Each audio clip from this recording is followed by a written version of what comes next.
Bueno, ahora sí vamos a ir a la palabra. Bien, y vamos a continuar en el libro de Romanos, que empezamos la semana pasada. Hoy viendo del versículo 16 hasta el 25, si Dios quiere. Bien, vamos a orar, para empezar, que el Señor nos dirija y que nos ayude a enfocarnos en el significado de este pasaje.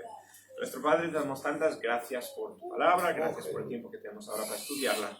Pido que nos bendigas, pido que me ayudes a mí a hablar claramente, que tu Espíritu Santo tenga rienda libre para enseñar y demostrarnos lo que deberíamos cambiar en nuestras vidas hoy. Gracias por todo, pedimos que tú seas glorificado en el nombre del Señor Jesús. Amén.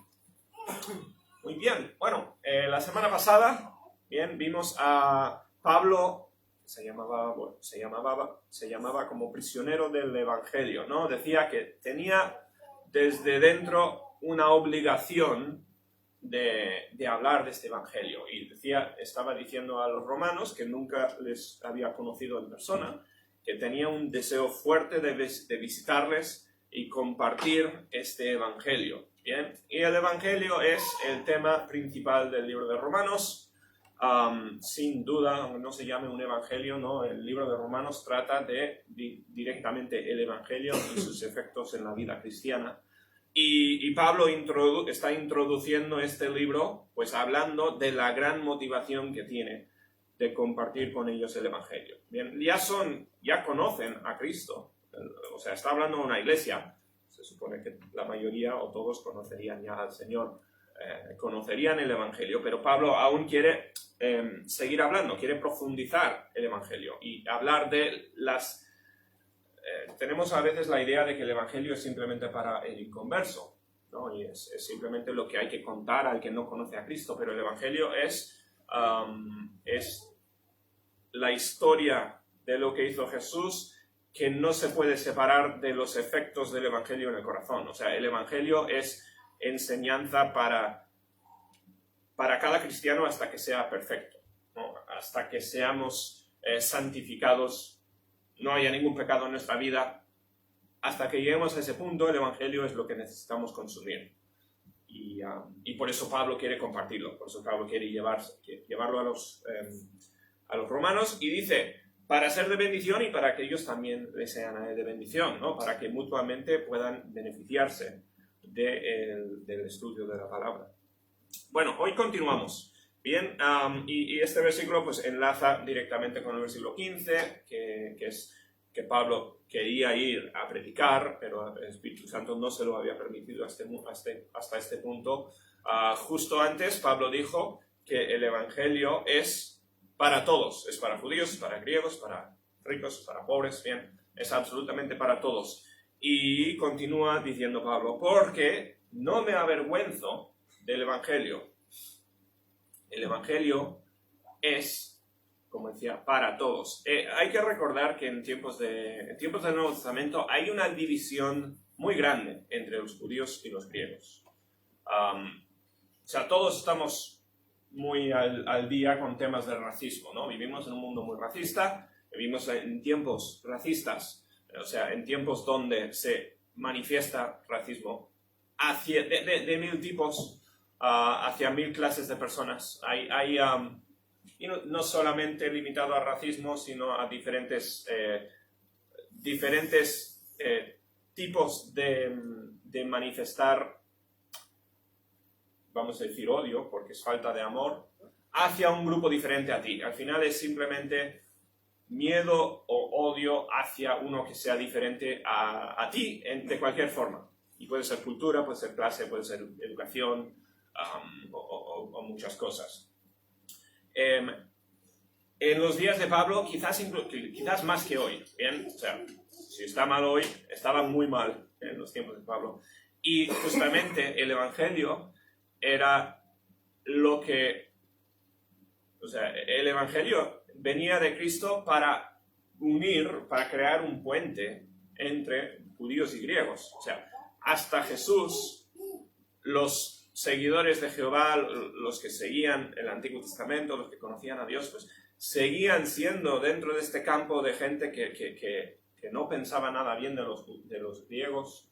Los griegos significan los no judíos. ¿no? Todos los gentiles. Pero Jesús cambió eso y Jesús introdujo el Evangelio, que es para unir a estos grupos distintos, porque Dios no vino para los judíos, no para el mundo entero. No hay ninguna clase, ni raza, ni grupo que no sea incluido dentro de la audiencia del Evangelio. Y Pablo, que es judío, dice que no tiene ninguna vergüenza de ir a predicar a los gentiles. O sea, porque el Evangelio le impulsa, el Evangelio le obliga a ir a hablar con gentiles y con todos. No me avergüenzo del Evangelio. ¿Por qué? Porque es poder de Dios para salvación. Aquí hay mucho que comentar, pero bueno, llegamos aquí a todo aquel que cree. La idea en esta frase es ese todo aquel que cree. El Evangelio no es para un grupo u otro, es para todos los que creen, ¿no? El Evangelio es para todo el mundo. Pablo no tiene ninguna vergüenza de ir a Roma ni a ningún otro sitio. ¿Por qué? Porque el Evangelio es tanto para ellos como para los mismos judíos. El Evangelio es para todo aquel que cree.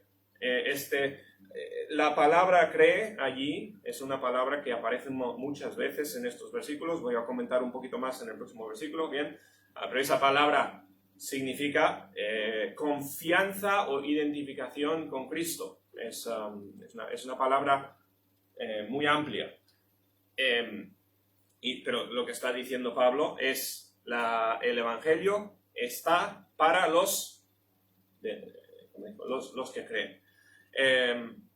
Al judío primeramente y también al griego. No es primeramente en prioridad o en importancia, simplemente que el Evangelio vino primeramente a los judíos, ¿no? Porque Jesús era judío y los judíos fueron los primeros en ser salvos. Bien. Acaba de decir que es para todos, no tendría ningún sentido después priorizar a uno antes que a otro. Al judío primeramente, después y también al griego, o sea, simplemente en este versículo Pablo diciendo, no te dé vergüenza. Y para nosotros, que dices, es que no quiero hablar con tal persona, me da vergüenza. O sea, es que tenemos que entender que el Evangelio es para esa persona que te dé vergüenza. Dices, es que o es un desconocido o es un conocido y me da vergüenza hablarle. Es que no debería darte vergüenza específicamente porque Dios murió por esa persona, ¿no? Porque el Evangelio es para tal persona. Eso es lo que está diciendo Pablo. 17 dice, porque en el Evangelio la justicia de Dios se revela por fe y para fe. Dije antes que la palabra en creer, fe, aquí aparece mucho en estos versículos. Bien. En el Evangelio, vamos a ver aquí y en el próximo versículo dos cosas reveladas por el Evangelio. El Evangelio es simplemente buenas noticias. Bien, el Evangelio significa buenas noticias, la historia de Jesús, la historia de la salvación. ¿Bien? Llamamos a los 7 libros de Mateo, Marcos, Lucas y Juan el Evangelio porque esos libros cuentan la historia de Jesús, ¿no? En la historia de Jesús se cuentan dos cosas. Primeramente se cuenta la justicia de Dios. Bien, justicia que significa lo que es correcto, bien, lo que va según el orden establecido de Dios. El Evangelio nos cuenta primeramente acerca de Dios, nos cuenta su justicia. Es un error, bien, hablar del Evangelio y únicamente hablar de la idea del amor de Dios. Dios es amor, eso es una parte integral importantísima de su carácter y parte importantísima de lo que es el Evangelio, ¿no? Pero el Evangelio demuestra más que solamente el amor de Dios, muestra la justicia de Dios y dentro de la justicia está el amor. Bien, la justicia es todo lo correcto de Dios. La justicia significa amor y también significa odio al pecado. Bien, abarca más que simplemente pues, Dios obrando por un sentimiento de cariño, que es como a veces uno comunica malamente el Evangelio. El Evangelio habla de que Dios es justo, y eso es, por ahí empezamos. En el Evangelio, la justicia de Dios se revela por fe y para fe. Esta frase se habla mucho de esta frase porque no es fácil de traducir, no es fácil de entender en el griego. Yo lo que entiendo que Pablo está diciendo, está simplemente uniendo estas ideas de fe y justicia. ¿Bien? Y dije que vamos a hablar un poco más de fe. La fe en la palabra viene de en el griego es una palabra, se escribe pistis, sería transliterado. Y hoy en día el uso de la fe en nuestro idioma español se usa la palabra fe para una cosa diferente a lo que significaba en los tiempos de Pablo y lo que significa en la Biblia. Bien, fe incluye la idea de creencia. Hoy en día fe significa como una creencia en algo que no se ve, una creencia casi ciega. Eso es, si se usa la palabra fe hoy en día en 2023, eso es lo que entiende la gente, ¿vale? El idioma cambia con el tiempo. En los tiempos de Pablo, fe significa, incluye esta idea, no es tan lejos de la idea de confiar en algo que no se ve, pero es mucho más, es creer y confiar y actuar, es confianza completa y acción consecuente a esa confianza. La misma palabra, pistis en el griego, se traduce tanto fe como fidelidad. En algunos sitios se traduce fe, en algunos sitios se traduce fidelidad. Fidelidad porque las dos ideas están metidas en una palabra. Bien, los que conocéis más de un idioma, que creo que saben todos aquí, sabéis que los idiomas a veces no se pueden traducir literalmente palabra por palabra a otro idioma, ¿no? Y la palabra que aquí tenemos fe, olvídate de simplemente esta idea de creer en algo que no ves. Es mucho más que creer, ¿bien? Es creer, confiar y actuar en consecuencia a eso, ¿bien? La palabra fidelidad significa una persona en quien puedes confiar, en quien puedes tener fe, ¿no? Por eso se traduce fe como fidelidad también. Nosotros, el que tiene fe en Dios, y cuando habla aquí de que la justicia de Dios se revela por fe y para fe, es que la justicia de Dios demuestra su fidelidad y espera de nosotros fe y actuar en consecuencia con su justicia. Actuar como Él, ¿bien? Actuar justamente como Dios. En el Evangelio, la justicia de Dios se revela por fe y para fe. Y aquí cita del libro de Habacuc. Habacuc 2.4 dice, como está escrito, mas el justo por la fe vivirá. ¿Bien? El justo vivirá demostrando fe. ¿Bien? Actuando con fe. Pablo aquí simplemente está como predicando el Antiguo Testamento. ¿Bien? Está cogiendo versículos del Antiguo Testamento y aplicándolo aquí al Evangelio, a Cristo. La justicia de Dios se demuestra con el propósito demuestra la fe, la fidelidad de Dios y con el propósito de que nosotros vivamos en fe. Bien, vamos a hablar más, esto es simplemente la introducción, continuamos, porque dice la ira de Dios, dije que se muestra la justicia de Dios en el Evangelio y se muestra también la ira de Dios. Bien, dos partes son igual de importantes en el Evangelio. No puedes compartir simplemente lo bueno, porque la ira de Dios es parte íntegra del Evangelio también. Porque la ira de Dios, es la idea de castigo, ¿no? Dios no permite algo. Porque la ira de Dios se revela desde el cielo contra impiedad. La palabra impiedad significa el ser no como Dios, el ser contrario a Dios. E injusticia, que es muy parecido, pero es no seguir la ley de Dios. ¿Bien? La ira de Dios se demuestra contra impiedad e injusticia de los hombres que detienen con injusticia la verdad. La palabra aquí detienen significa que frenan o luchan contra la verdad. Bien. La ira de esto, entonces, la justicia de Dios se muestra y demuestra y resulta en fe. Y la ira de Dios se muestra contra los que luchan contra el Evangelio, para simplificar. Bien, contra los que viven impíamente, injustamente y luchan en contra de lo que es cierto y lo que es correcto. ¿Vale? Ahora, tendremos 11 capítulos más para seguir desarrollando la idea de la salvación. No vamos a llegar a todo hoy, ¿no? Pero empezamos por aquí. ¿Bien? El Evangelio, que todos, para resumir, ¿no? Es que desde la creación del mundo, el hombre cayó, Dios prometió un Salvador, Dios prometió una solución, vino el Señor Jesús, pagó el precio del pecado para que nosotros los humanos pudiéramos recibir en cambio la justicia de Dios. El Evangelio es simplemente lo que hizo el Señor Jesús, y eso nos demuestra tanto su justicia, lo que Él espera, como su ira, lo que hará contra los que van en contra de su plan. Y, bueno, como dice aquí, detienen o luchan contra la verdad.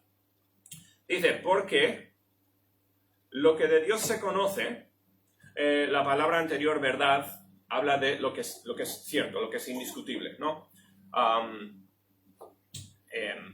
Vivimos en tiempos donde la verdad es, curiosamente, más difícil de definir que nunca.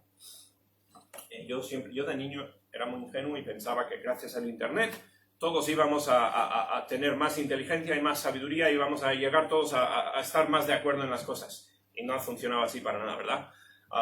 Hoy en día hay más verdades que nunca. Cada uno con su propia idea de lo que es verdad y es un caos total.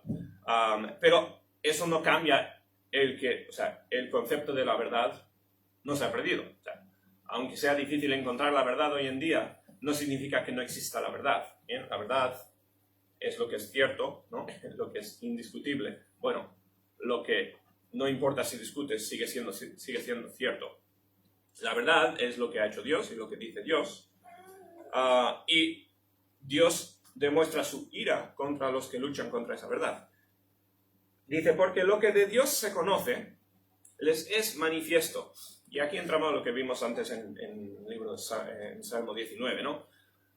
Lo que se conoce de Dios es evidente, es la idea. Está manifiesto para que se vea fácilmente. Pues Dios se lo manifestó. ¿Bien? Como cristianos muchas veces hablamos como si estuviéramos a la defensiva, porque somos quizás minoría.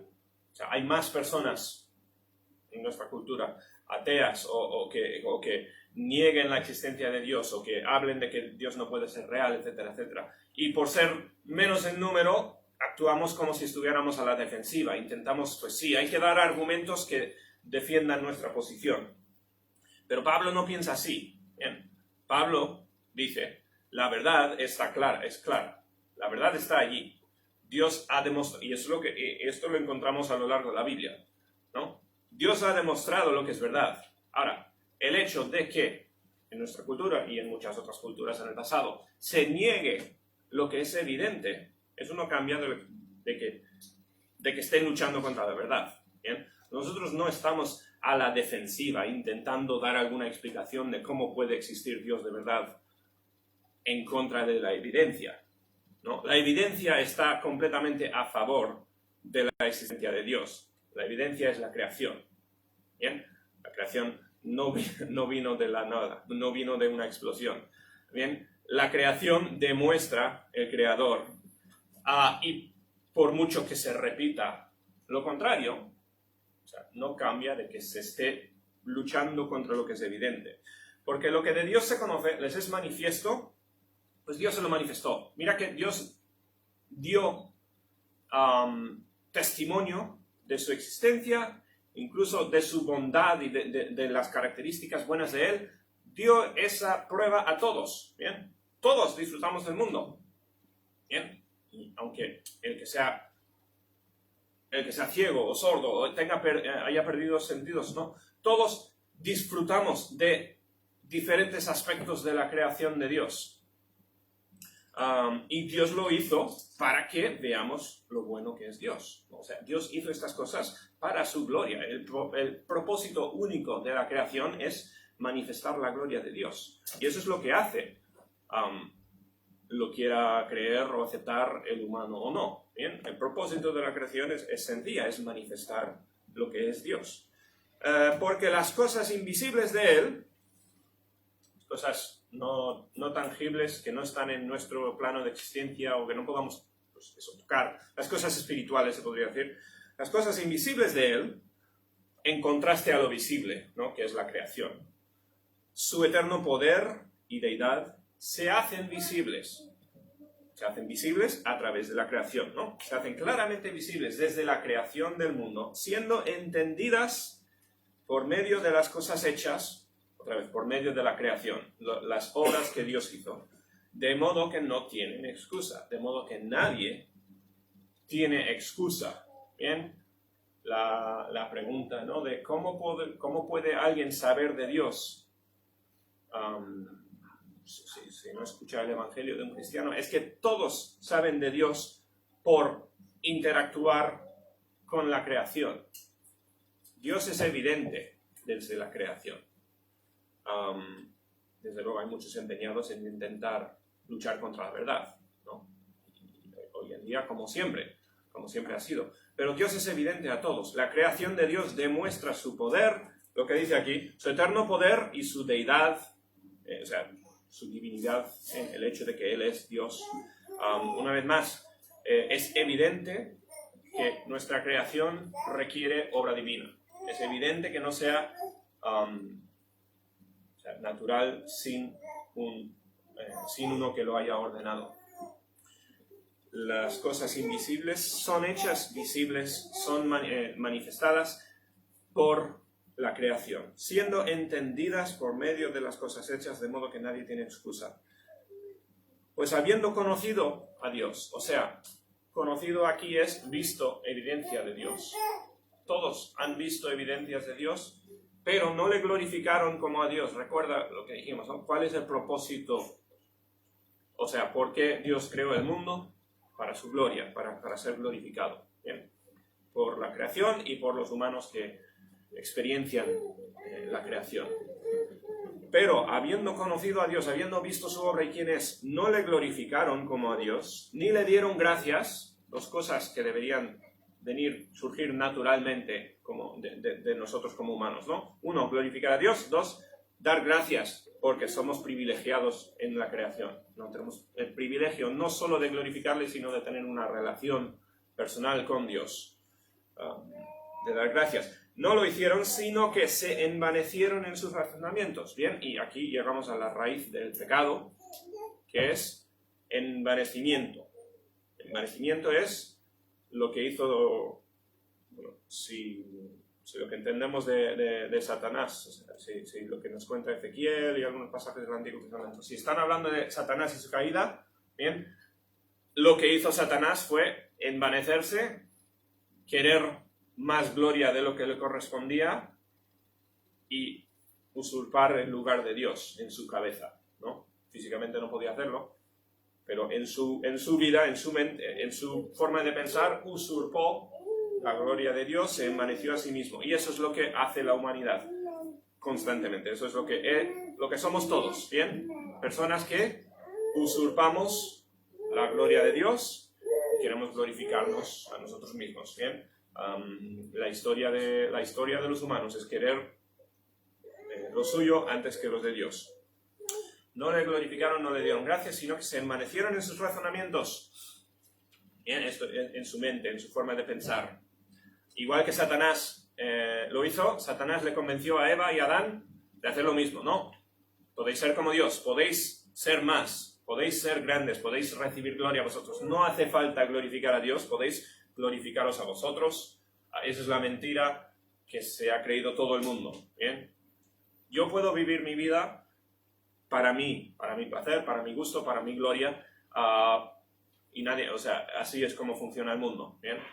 Se envanecieron y su necio corazón, necio habla de tonto, su corazón sin sabiduría, ¿no? Su corazón necio fue entenebrecido. Esa palabra es oscurecido, bien se podría traducir. Dios no creó al humano caído.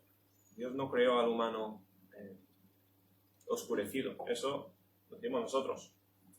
Lo decimos nosotros con nuestro propio envanecimiento, con nuestro propio razonamiento, oscurecimos nuestro corazón entenebrecido. Esto es yendo en contra de la verdad. La idea de la verdad siempre está muy cerca a la idea de la luz, y aquí entenebrecido es en contraste a la verdad que vimos en el versículo anterior. Bien, entonces, la verdad de Dios es manifiesta a todos, ¿bien? Es evidente a todos, pero la gente ha escogido, decimos la gente, pero tú y yo también, o sea, todos nosotros somos descritos aquí, ¿bien? Yo espero y confío que todos aquí conozcan a Cristo como Salvador y hayan sido perdonados, pero somos perdonados por haber hecho esto, ¿no? O sea, por habernos exaltado a nosotros mismos, por haber querido priorizar a nuestras vidas en vez de la gloria de Dios. Bien, nosotros somos todos culpables de esto, por haber envanecido nuestro corazón.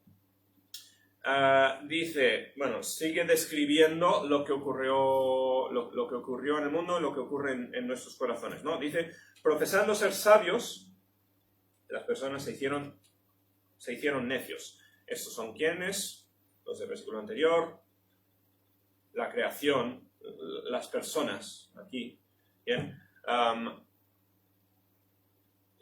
Dice antes, ¿no? Usa esa palabra curiosa usaron su razonamiento, usaron su mente para envanecerse. La idea, fueron engañados por sus propios pensamientos. Igual que Adán y Eva fueron engañados por Satanás. Satanás les ayudó a engañarse, por decirlo así. Pues, todos somos engañados por los pensamientos. Y pensando ser sabios, se hicieron necios. Es la idea de que la verdad está ahí, la verdad es tan claro, es tan evidente, y por más y más pensar y más dar vueltas y más todo, nos alejamos de la verdad.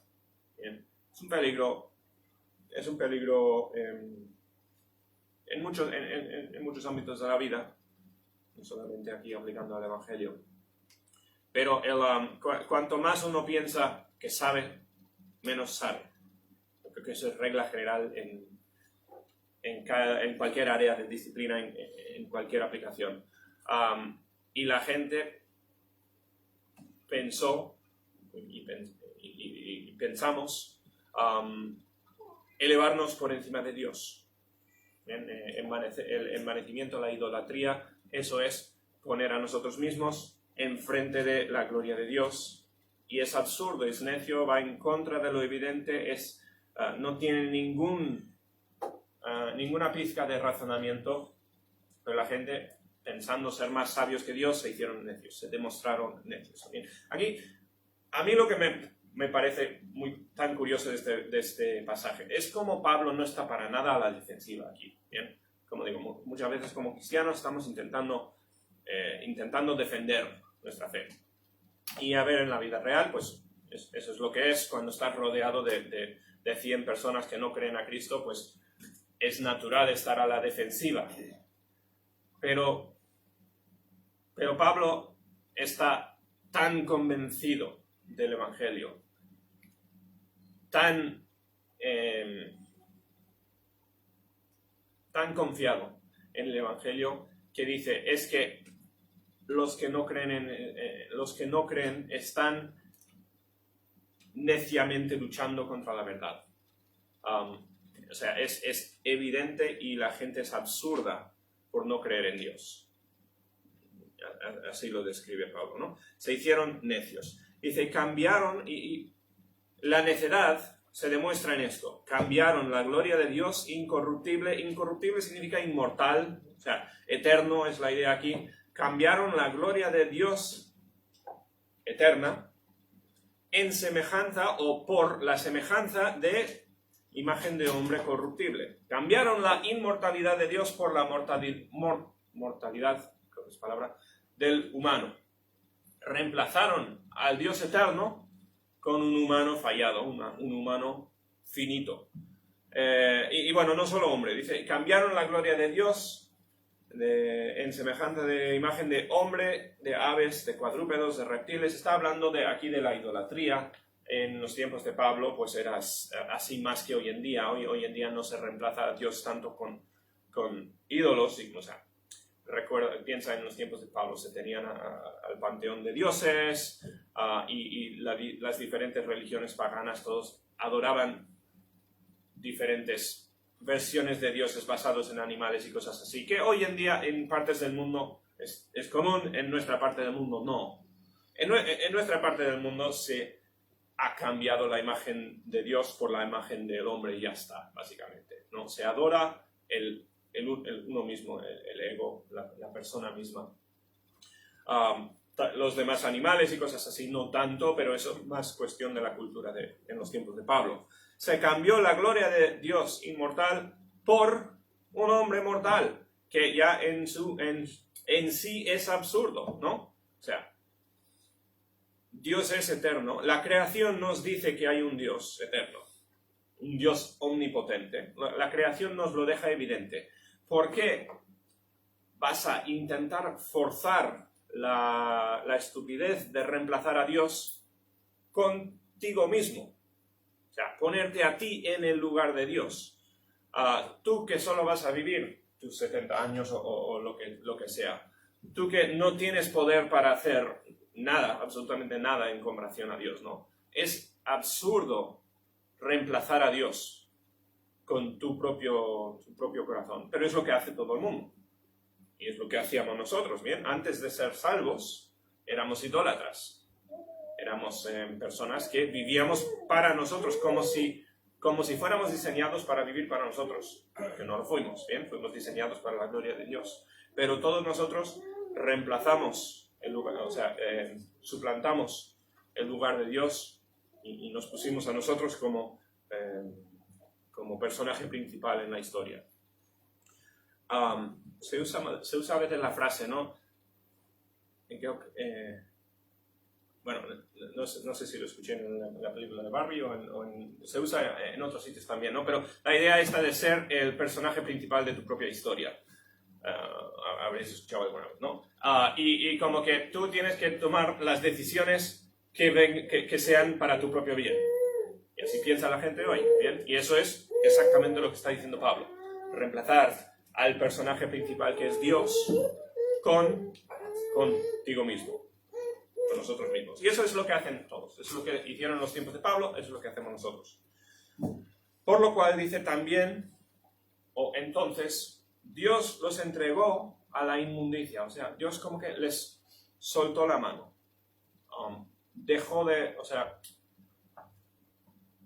Dios creó a humanos frágiles.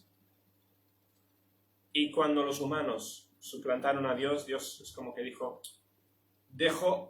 permito que lleguéis a las consecuencias de vuestras acciones.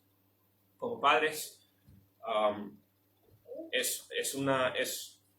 tenemos que lidiar con esta misma idea de dejar a un niño aprender las consecuencias por las malas decisiones. No demasiado, pero no demasiado poco tampoco, o sea, hasta el punto correcto, ¿no? Porque la meta es que aprendan. Yo no quiero, o sea, yo no puedo explicar la motivación de Dios en esto, pero esto es parecido a lo que hacemos como padres. Dios soltando la mano para que los humanos experimentaran las consecuencias de sus acciones. ¿Bien? Por lo cual Dios, eso es lo que significa aquí entregar. Por lo cual Dios también les entregó a la inmundicia, ¿bien? A el ir en contra de Dios. En las concupiscencias de sus corazones, estos son los deseos ilícitos de sus corazones, de modo que deshonraron entre sí sus propios cuerpos. Esto, hablando de la humanidad, que dejó de actuar conforme a la ley moral de Dios y la reemplazó con su propia ley moral. ¿Bien? El mundo tiene morales, tiene definición de lo que está bien y lo que está mal, y esas definiciones siempre cambian, ¿verdad? Cada década o así se actualiza la moralidad de la cultura en general. Pero se ha reemplazado lo que dice Dios con lo que dice el hombre. ¿Bien? Y mucho de lo que pasa por moralidad hoy en día es completamente inmundicia ante Dios. ¿Bien? Dios ha estipulado lo que está bien y lo que está mal. Y el hecho de que la cultura acepte actividades que vayan en contra de los mandamientos de Dios no cambia para nada lo que sigue siendo moral o no. ¿Bien? La cultura ha reemplazado el código moral de Dios y en hacer eso pues ha permitido muchas cosas que son inmundicia, deshonrosas. Las ha permitido a que ni siquiera se dan vergüenza, ¿no? La gente los acepta como algo normal. Siguen habiendo cosas que la gente ve con vergüenza, pero hay otras cosas que son vergonzosas que se aceptan como normal. Y eso es porque Dios ha permitido que la gente viva con las consecuencias de sus pecados hasta cierto punto. No del todo, porque las consecuencias del pecado son sencillamente la muerte, ¿vale? Y Dios no ha... O sea, el entregarles completamente significaría el castigo inmediato de Dios, que es la muerte por desobedecerle. Dios ha dejado que el humano experimente las consecuencias de su pecado. Por eso el mundo está en el desastre en el que está hoy en día, ¿verdad? Por eso hay tanta tragedia y tristeza en el mundo, porque Dios está permitiendo que la gente viva las consecuencias de sus pecados. Dios les entregó a la inmundicia, de modo que deshonraron entre sí sus propios cuerpos. En la semana que viene veremos, pues, Pablo habla de más pecados por nombre específicos. Dice, ya que, y vuelve a la idea principal, cambiaron la verdad de Dios por la mentira. Es así de sencillo. Lo que es verdad no se quiere, o sea, no queremos la verdad, queremos una mentira. Igual que Adán y Eva querían una mentira, preferían la mentira de Satanás a la verdad de Dios. Y para mí es incomprensible casi, ¿no? ¿Cómo es que decidieron creer Adán y Eva a Satanás?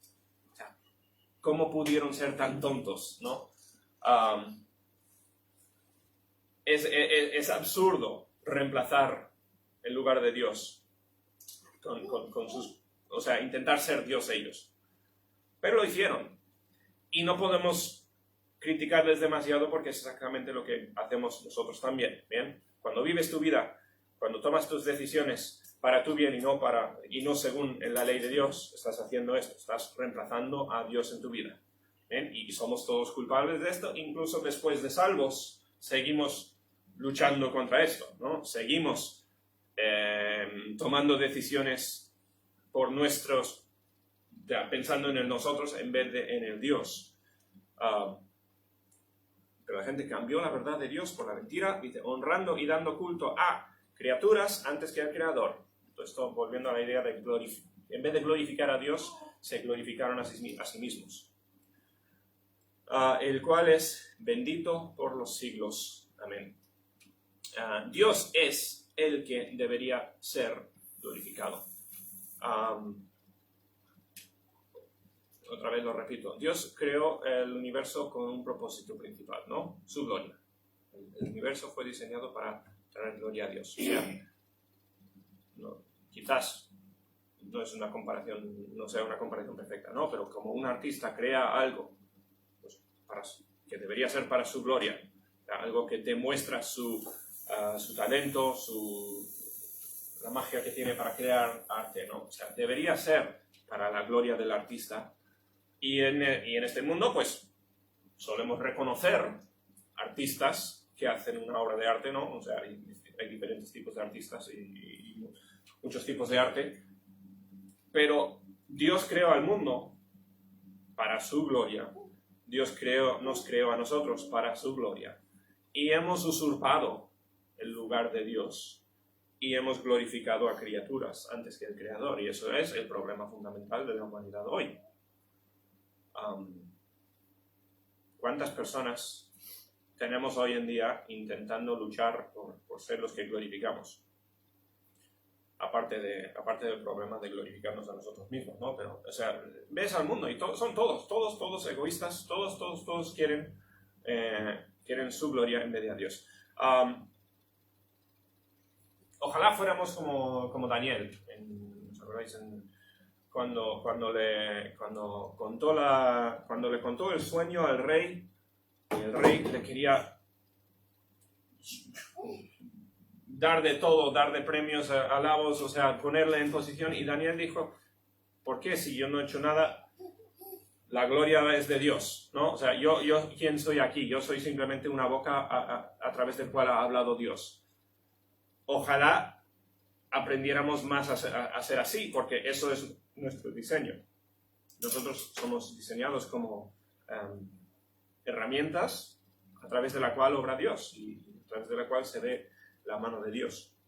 Pero, como el resto del mundo, damos culto a la criatura antes que el Creador. Entonces, vamos a dejarlo por hoy. Ya hemos, yo creo que ya es bastante pasaje para hoy.